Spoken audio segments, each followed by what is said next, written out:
हल्द्वानी शहर में तेजी से नई कॉलोनियां बसाई जा रही हैं, लेकिन इन कॉलोनियों में ना तो सड़क पूरी तरीके से बनाई गई है और ना ही नाली, पानी और बिजली जैसी बुनियादी सुविधाएं उपलब्ध हैं। इसके बावजूद प्लॉट बेचे जा रहे हैं और मकान भी बनाए जा रहे हैं। कई जगह पर सड़क की चौड़ाई 20 फीट से भी कम है, फिर भी नक्शे पास हो रहे हैं जो साफ तौर पर नियमों का उल्लंघन है। स्थानीय लोगों का कहना है कि ये कॉलोनियां रेरा में पंजीकृत नहीं है, ना ही प्राधिकरण की स्पष्ट अनुमति इस पर मिली है। बावजूद इसके प्लॉटिंग और निर्माण कार्य जारी है। लोगों को आशंका है कि भविष्य में यहां रहने वालों को गंभीर समस्याओं का सामना करना पड़ सकता है। इसके साथ ही कई जगह पर खुलेआम अवैध निर्माण भी चल रहे हैं। न नक्शा पास है, ना ही किसी विभाग से अनुमति, फिर भी मल्टी स्टोरी इमारतें खड़ी की जा रही हैं। इस पर भी प्रशासन की कार्यवाही सवालों के घेरे में है। जब इस मामले में सिटी मजिस्ट्रेट से सवाल किया गया तो उन्होंने कहा कि रेरा और नियमों का उल्लंघन करने वालों पर जांच की सख्त कार्रवाई की जाएगी। साथ ही उन्होंने ये भी कहा कि अवैध निर्माण को लेकर भी प्रशासन गंभीर है और जहां जहां शिकायतें मिलेंगी वहां कार्रवाई सुनिश्चित की जाएगी। उन्होंने आम जनता से अपील की है कि किसी भी प्रॉपर्टी की खरीद से पहले वैध दस्तावेजों की पूरी जांच जरूर कर लें। और इसी पर खास जानकारी के लिए हमारे साथ जुड़े हैं हमारे संवाददाता रिहान खान। रिहान, क्या कुछ खास जानकारी मिल रही है इस पूरी खबर पर? देखिए, जिस तरीके से अवैध निर्माण का जो ये मामला है ये सामने आ रहा है, इससे क्या कुछ प्रभाव पड़ता दिख रहा है जनता के ऊपर? क्या खास जानकारी है? नैना, मैं आपको बताता चलूं कि जिस तरीके से ये कॉलोनियां बस रही हैं, यहाँ पर लोगों की बहुत ज्यादा शिकायतें आ रही थी, लोग बहुत ज्यादा परेशान हैं। उसको लेकर के आने वाले समय में कैसे हमारे घरों में एम्बुलेंस जाएगी, कैसे हमारे घरों में अगर कोई अग्निशमन का कार्य हो जाता है, आग लग जाती है, तो कैसे हमारे घरों में फायर ब्रिगेड जाएगी, इन चिंताओं को लेकर सबसे ज्यादा परेशान है। और इसको लेकर हमने सिटी मजिस्ट्रेट से भी बात की।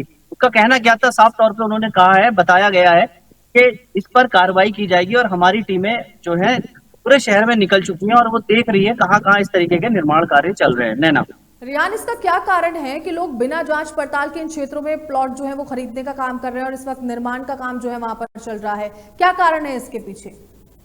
इसके पीछे का बड़ा कारण यह है कि कुछ बीच में दलाल पड़े होते हैं और लोगों को जो है शिक्षा नहीं है, लोगों के पास अभाव है शिक्षा का, उनको पूरी जानकारी नहीं होती है रेरा क्या है, उनको ये भी पता नहीं है अभी। और कॉलोनियों पे किसी प्रकार का कोई बोर्ड भी नहीं लगाया गया है कि यहाँ पर ये कॉलोनी इस तरीके की है, यहाँ पर इतने रोड है, इस तरीके की कोई भी जानकारी नहीं होती है। तो जिसकी वजह से जो है खरीदार होते हैं वो खरीद लेते हैं, थोड़ा बड़ा लालच देके उनको सस्ते में ये प्लॉट बेच दिए जाते हैं। नैना, आपने वहां पे लोगों से भी बातचीत की होगी, तो लोगों की इस पर क्या कुछ प्रतिक्रिया निकलकर सामने आ रही है जब उन्हें पता चला कि इस तरीके का मामला वहां पर है? क्या कुछ कहना है लोगों? नैना, मैं बताता चलूं आपको, जो लोग हैं बहुत ज्यादा चिंता में हैं, बहुत ज्यादा परेशानी में हैं और वो लेकर उन्होंने बात की। लोगों ने ये भी कहा है कि हम सिटी मजिस्ट्रेट को लिखित में ज्ञापन देंगे इस सब चीजों का। नैना, तो क्या प्रशासन की ओर से की जा रही कार्रवाई प्राप्त है या फिर और कुछ भी इसमें ऐड ऑन किया जा रहा है चीजों को लेकर? नैना, मैं बताता चलूं आपको, सिटी मजिस्ट्रेट ने साफ कह दिया है कि हमारी टीमें जो है वो फील्ड में निकल चुकी हैं और सभी जगह जो देखा जा रहा है जहां पर भी अनियमितताएं पाई जाएंगी उन कॉलोनियों को सील भी किया जाएगा। साथ साथ और लगातार देखा जा रहा है कुछ अवैध भवन पे भी काम चल रहा था, उनको भी प्रशासन ने सील किया है। नैना, किस तरीके की जांच वहां पर देखने को मिल रही है? लोगों से किस तरीके से बातचीत और इसको हल करने की कोशिश वहां पर की जा रही है? क्योंकि लोगों से भी आपने बातचीत की है, तो किस तरीके की ना लोगों का सीधा कहना यह है कि ये जो कॉलोनियां बसाई जा रही हैं इसको रेरा के मुताबिक बसाया जाए, इसमें चौड़ी चौड़ी रोडें हों, पार्क हों, लोगों को सुविधाएं मिले, ये सारी चीजों की मांग की है लोगों ने और कहा है जब तक ये पूरी नहीं हो पाएंगी हम जो है लिखित में शिकायत करेंगे और इन कॉलोनियों को सील करवाएंगे। देखा भी गया है कि कुछ कॉलोनियां सील भी हुई हैं। पिछले 3 साल से एक कॉलोनी गौला पार्क क्षेत्र में है जो सील है और लोगों का साथ में ये भी कहना है कि जब वो कॉलोनी सील हो सकती है तो ये वाली कॉलोनियां क्यों आखिर सील नहीं हो रही हैं। नैना, जिस तरीके से हम देख रहे हैं, देखिए काफी ज्यादा नुकसान लोगों को होगा ये सारे मामले के सामने आने के बाद। उन लोगों पर क्या कुछ कार्रवाई की जाएगी जो इसमें संलिप्त पाए जा रहे हैं, जिनकी वजह से ये पूरा मामला? लेकिन सिटी मजिस्ट्रेट ने सीधा आदेश दिया है कि जो भी इसमें सम्मिलित होगा उसके ऊपर कड़ी कानूनी कार्रवाई की जाएगी। और लोगों में थोड़ा सा नॉलेज भी आ रही है, थोड़ा सा पता भी चल रहा है लोगों को कि किस तरीके से हमें प्लॉट लेना है, खरीदना है, क्या होना चाहिए, रेरा क्या है, कितने फीट की रोड होनी चाहिए, क्या उसमें सुविधाएं होनी चाहिए, कितना बड़ा एरिया हमारे पास जो है खेलने के लिए होना चाहिए, बच्चों के लिए पार्क होना चाहिए। सारी सुविधाओं का जब उनको पता चल रहा है तो वो भी इसमें जो है सहयोग कर रहे हैं। वो कह रहे हैं ठीक है, हमें तो और अच्छी बात है, अगर इस तरीके की चीजें मिलेगी तो हमें खुशी होगी। है ना? बिल्कुल, बहुत बहुत शुक्रिया खास जानकारी देने के लिए। शुक्रिया, धन्यवाद। चलिए रुक करते हैं अगली बड़ी खबर का। बता दें कि भीषण गर्मी और उमस भरे मौसम के बीच कालाडूंगी के निवासियों को लगातार अघोषित बिजली कटौती ने बेहाल कर दिया है। हर दिन 2 बार दोपहर और शाम के समय घंटों तक बिजली गुल रहने से जनजीवन पूरी तरीके से अस्त व्यस्त हो गया है। इस स्थिति ने लोगों को गहरी परेशानी में डाल दिया है, जिससे क्षेत्र में प्रशासन और विद्युत विभाग के प्रति भारी आक्रोश देखने को मिल रहा है। बिजली कटौती के कारण सबसे अधिक प्रभावित छोटे बच्चे, बुजुर्ग और बीमार लोग हो रहे हैं। उमस और गर्मी के कारण घरों के अंदर रहना मुश्किल हो गया है। लगातार बिजली न होने से पंखे और कूलर भी काम नहीं कर पा रहे हैं, जिससे लोगों के स्वभाव में चिड़चिड़ापन भी कहीं ना कहीं और साथ ही साथ तनाव भी बढ़ रहा है। चिड़चिड़ापन देखने को मिल रहा है, तनाव बढ़ रहा है और ऐसी बहुत सी खबर है जो वहां से निकलकर सामने आई है। बता दें कि बिजली न होने से जल आपूर्ति पूरी तरीके से ठप पड़ी हुई है। कई घरों में मोटरें चलकर पानी नहीं भर पा रही हैं, जिससे लोगों को मजबूरन दूर दराज के क्षेत्रों से जाकर पानी को लाना पड़ रहा है। यह स्थिति खासकर महिलाओं और बच्चों के लिए अत्यंत कठिन हो गई है। रात के समय बिजली गुल रहने से लोगों को छतों पर सोना पड़ रहा है, लेकिन बारिश और उमस के कारण यह भी मुश्किल हो रहा है। अंधेरे के कारण सुरक्षा संबंधी खतरे बढ़ गए हैं, जिससे लोग असुरक्षित महसूस करने लगे हैं। स्थानीय निवासियों का आरोप है कि उन्होंने कई बार बिजली विभाग और एसडीओ कार्यालय में शिकायत की है, लेकिन अब तक कोई ठोस कार्रवाई नहीं की गई है। अधिकारियों द्वारा फोन तक नहीं उठाया जाता और जनता की समस्याओं को सुनने का जो काम है वो नहीं किया जाता, जिससे लोगों में नाराजगी और भी ज्यादा बढ़ गई है। कालाडूंगी के लोग अब आश्वासन नहीं बल्कि ठोस कार्रवाई की मांग करते नजर आ रहे हैं और साथ ही साथ उनका ये कहना है कि अगर जल्द ही कोई प्रभावी समाधान नहीं निकाला गया तो जन आक्रोश आंदोलन का रूप ले सकता है, जिसकी जिम्मेदारी प्रशासन और विद्युत विभाग की होगी। तो इस वक्त की बड़ी और अहम खबर आपको बता रहे हैं और इसी खबर पर ज्यादा जानकारी के लिए हमारे साथ जुड़े हमारे संवाददाता, तो हम कोशिश करेंगे उनसे जुड़ने की। तो इस वक्त बड़ी खबर आपको बता दें कि कालाडूंगी में निवासियों को अब अघोषित बिजली ने बेहाल कर दिया है। वहां पर लगातार बिजली की जो कटौती है वो देखने को मिल रही है।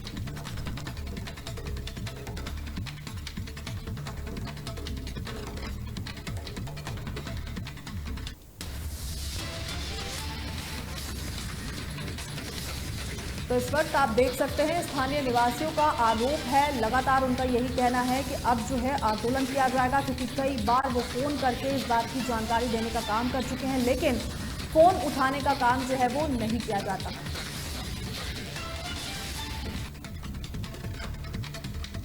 और इसी खबर पर ज्यादा जानकारी के लिए हमारे साथ जुड़े हमारे संवाददाता जुबेर। क्या कुछ और जानकारी मिल रही है इस पूरी खबर पर? जिस तरीके से हम देख रहे हैं कि देखिए स्थानीय लोगों ने बिजली विभाग और प्रशासन के प्रति काफी ज्यादा शिकायतें यहाँ पर की हैं, तो किस तरीके की खास जानकारी मिल रही है? जैसे कि मैं बता दें, हम आपको यहाँ पर काफी सप्ताह से लाइट की कटौती चल रही है।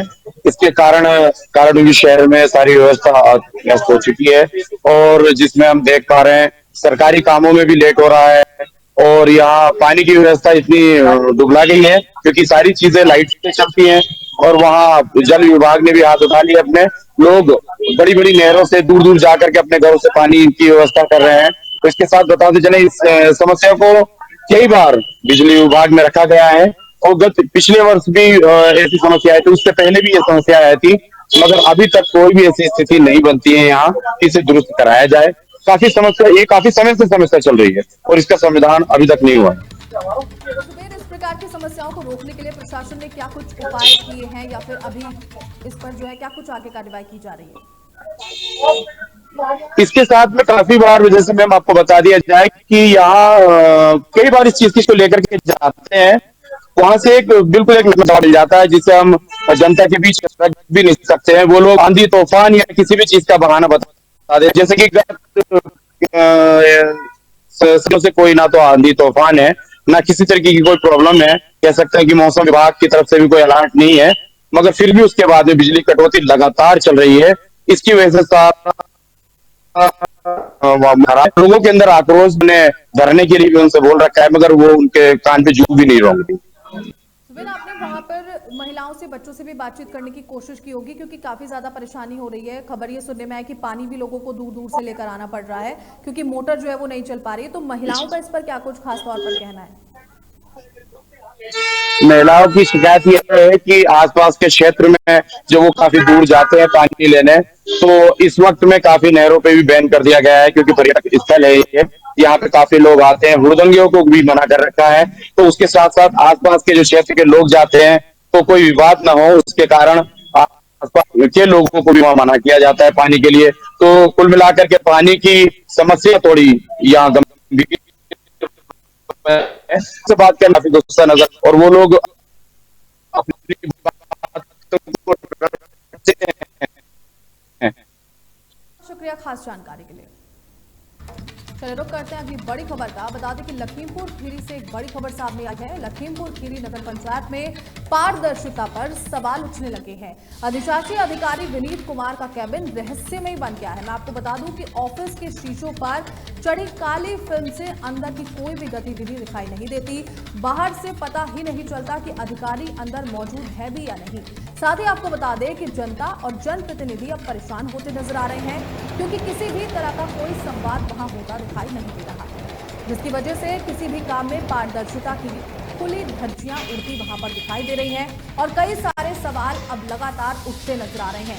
बता दें कि वहां शासन के निर्देशों की अनदेखी देखने को मिल रही है और जनता का भरोसा अब कहीं ना कहीं डगमगाने लगा है। और सबसे बड़ा सवाल यह है कि क्या जिला प्रशासन इस पर कोई सख्त कदम उठाता है या फिर नहीं।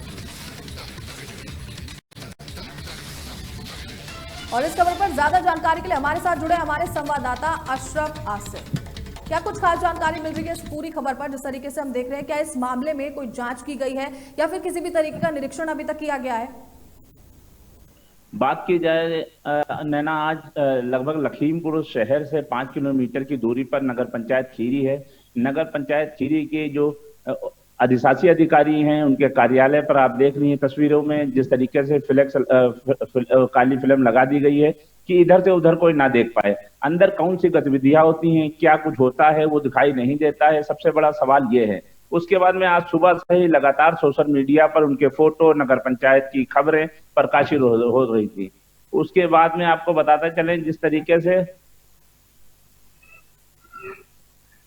उसके बाद मैं आपको बता दूं नैना, जिस तरीके से नगर पंचायत खीरी आए दिन सोशल मीडिया के सुर्खियों में रहती है, लेकिन अभी तक कोई उस पर अमल नहीं हो पाता है। लगातार प्रशासन तक अपनी बात को नगर पंचायत के सदस्य हों या नगर पंचायत के लोग हों, काफी पहुंचाने का काम करते हैं, लेकिन अभी तक कुछ नहीं हो पाया है। बहुत बड़ा मामला है। इस तरीके से बहुत सारे मामले उजागर होते हैं, लेकिन नगर पंचायत की आप कहें या ऊंची पहुंच है या कुछ भी है, उससे जो है इस पे कोई कार्रवाई नहीं हो पाती है। तो जिस तरीके से देखिए, लखीमपुर खीरी नगर पंचायत में पारदर्शिता सुनिश्चित करने के लिए प्रशासन की अभी तक क्या कुछ नीति रही है, या जिस तरीके की ये जो पूरा मामला ये सामने आया है, अभी तक प्रशासन की इस पर क्या भूमिका नजर आ रही है? जी बिल्कुल, बात की जाए, आज रोशन जैकब का दौरा था यहाँ पर लखीमपुर के अंदर, कई मामले देखना था, इसलिए अधिकारियों से मुलाकात नहीं हो पाई, तो उनसे बातचीत नहीं हो पाई। वरना तहलका डिजिटल जरूर अधिकारियों से बात करता, इस बारे में उनकी बात को सुनता। लेकिन अब देखना, ये सोशल मीडिया पर भी वायरल हुआ है, तहलका न्यूज ने प्राथमिकता से इसको चलाया भी है। हो सकता है इस पर कुछ कार्रवाई हो, या समय के गर्भ में है। लेकिन अगर बात की जाए नगर पंचायत खीरी की, तो अगर नगर पंचायत खीरी लखीमपुर खीरी में काफी सुर्खियों में रहती है, क्योंकि एक तरफ सदस्य भी इनसे नाराज रहते हैं, कहीं भ्रष्टाचार की बात हो तो ज्यादातर लोग करते हुए नजर आते हैं, तो नगर पंचायत काफी सुर्खियों में रहता है नैना। तो संवाद बाधित होने से वहां पर किस तरीके की समस्या देखने को मिल रही है? लोगों की क्या कुछ इस पर प्रतिक्रिया और क्या कुछ कार्यवाही इस पर आगे की जाएगी?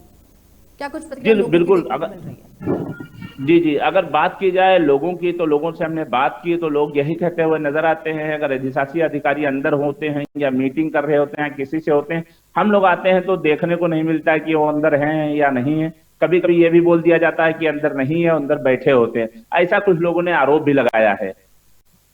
तो क्या अधिकारी की गैर मौजूदगी की जो सूचना है जनता को समय समय पर उपलब्ध कराई जाती है, जिससे काम आसान हो, या फिर संवाद करने का तरीका जो है वो आसानी से हो जाए, सब कुछ बातचीत वहां पर?